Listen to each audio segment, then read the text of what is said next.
বাংলাদেশের প্রধান রাজনৈতিক দল হচ্ছে বিএনপি, যারা জনগণকে প্রতিনিধিত্ব করছে।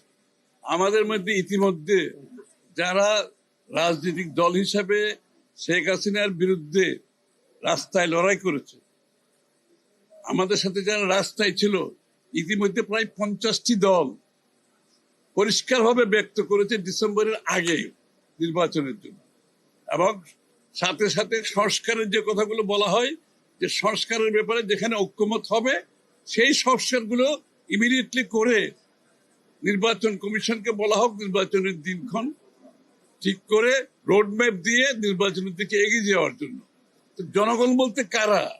এখন জনগণ বলতে যদি কোনো একটা বিশেষ গোষ্ঠী সুবিধাভোগী, যারা গণতন্ত্রের বিরুদ্ধে গিয়ে, জনগণের ভোটাধিকারের বিরুদ্ধে গিয়ে গণতন্ত্রকে সংস্কারের মুখোমুখি করছে, অথবা কোনো বিশেষ সুযোগ সুবিধাভোগীদের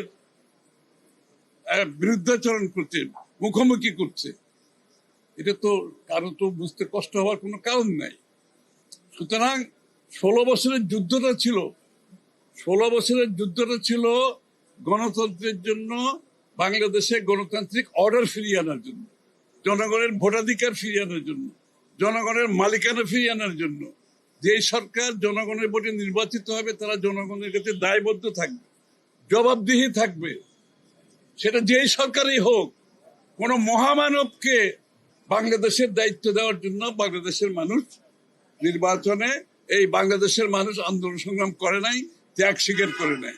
আর কোন মহামানব কোন দেশের গণতন্ত্রের সমাধান দেবে, তার জন্য বাংলাদেশের জনগণকে অপেক্ষা করতে হবে, এটা বিশ্বাস করার কোনো কারণ নেই।